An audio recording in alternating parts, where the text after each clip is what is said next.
Dawn breaks over a sleeping military base, Fort Wilburn. The air hums with the faint rhythm of diesel and discipline.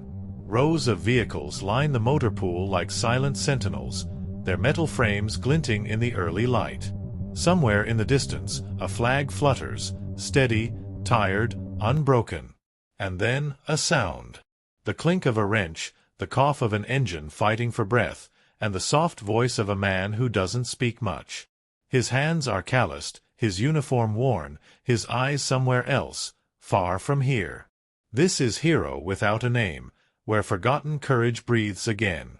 And this is the story of a man who was fixing the general's jeep until they found his name carved into the memorial wall. They called him Corporal Raiden Cole. Quiet. Efficient. A mechanic who could make an engine purr like it was born yesterday. No one really knew where he came from. He'd arrived with a transfer slip, a duffel bag, and a stare that made even the loudest soldiers lower their voices. He didn't talk much. Didn't laugh either. But when machines broke, when gears jammed and engines gave up, Raiden was there. Kneeling beside the wounded metal like a medic, whispering through the noise, coaxing life back into things long declared dead. The others started calling him the Ghost Mechanic. Half joke, half truth. One afternoon, a convoy rolled in, dust clinging to its wheels like old scars. The visiting general's jeep sputtered and died just inside the gates. "Get me the best you've got," he barked. They got Raiden. He arrived without a salute, only a nod, toolbox in hand. The general watched him work, sleeves rolled, grease on his face, dog tags glinting faintly under the hood's shadow. The tags were old, scratched, the name so worn it was unreadable. Something about him unsettled the general. Something familiar. Over the next few days, the general's curiosity grew. He'd see Raiden in the hangar, working late, surrounded by the hum of machines and the whisper of rain on corrugated roofs. Sometimes, when lightning cracked across the sky, Raiden would freeze for a second, like the sound carried memories no one else could hear. One evening, the general decided to break the silence. "Where you stationed before this?" he asked, half friendly. Raiden didn't answer immediately. He just stared at the open engine, then quietly said, "Here and there." That pause, that tiny, loaded pause, said everything. By morning, whispers spread through the base like wildfire. Some said Raiden used to be a pilot. Others, that he'd gone AWOL years ago. One soldier swore he saw Raiden flinch at the sound of a medevac chopper, like a ghost hearing its own funeral hymn. Then came the storm. The power went out. Winds howled through the hangar like 1,000 voices. Equipment clattered to the ground, lights flickered red.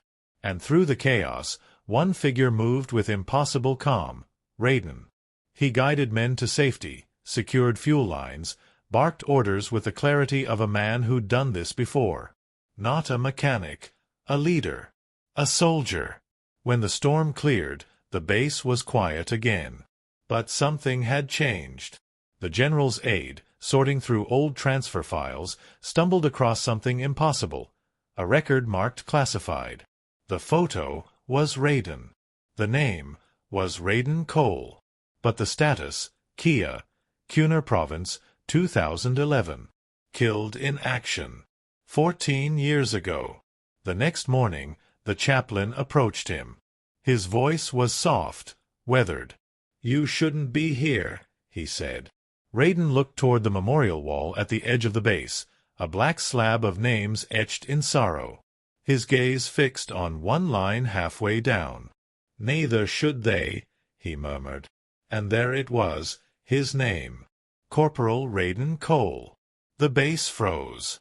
The general demanded answers, but Raiden gave none. "You don't fix the living by burying the truth," was all he said. As the investigation began, fragments of his story resurfaced, pieces of a life lost in the sand. Afghanistan, 2011. A convoy ambushed in the Kunar Valley. Radios dead. A Humvee burning bright against the night sky. Raiden pulled 3 soldiers from the wreck before the second blast came. His body was never found. The military buried an empty casket. His name went on the wall. But he hadn't died. Not fully. He came back, broken, forgotten by his own government, invisible in the system. 4 years, he drifted between bases under false paperwork, fixing engines, mending memories, avoiding questions. He didn't want his life back. Only purpose. And somehow, that purpose led him here, to the same general whose jeep had been in that convoy. The same man who had once ordered, over a crackling radio, "Leave no one behind." The same man who thought Raiden had never made it out. That night, the general stood before the memorial wall, rain running down his face like tears he'd never admit to. Raiden stood beside him, silent. "You saved me once," the general said quietly. Raiden didn't reply. He just reached out, touched the engraved letters of his own name, and whispered, "Then I guess we're even." By dawn, his bunk was empty. His locker cleared. On the dashboard of the jeep he'd been fixing lay a small note, written in smudged pencil. "Don't fix the jeep for me. Fix it for them." Beside it, his dog tags, the same ones worn smooth by years of silence. The general ordered the jeep to remain untouched, not as transport, but as tribute. In time, the soldiers stopped asking where Raiden went. Some said he finally went home. Others swore they saw him now and then, near the hangar, when the floodlights flicker and the wind carries the sound of turning wrenches. A new inscription appeared beside his old one on the wall. Corporal Raiden Cole, returned home. Sunlight breaks through the clouds, catching on that name. The motor pool is quiet again, except for a faint echo, the sound of tools clinking, metal breathing, and a spirit still at work. Because some men fight wars no one sees. Some fix what can't be repaired. And some heroes never stop serving, even after their story ended. This is Hero Without a Name, where forgotten courage breathes again. Raiden Cole's story isn't about ghosts or miracles. It's about what remains, when duty outlives death, and purpose becomes the only way home. He was fixing the general's jeep, until they found his name on the wall. And somewhere, between silence and steel, a nameless hero keeps working, unseen, but never forgotten.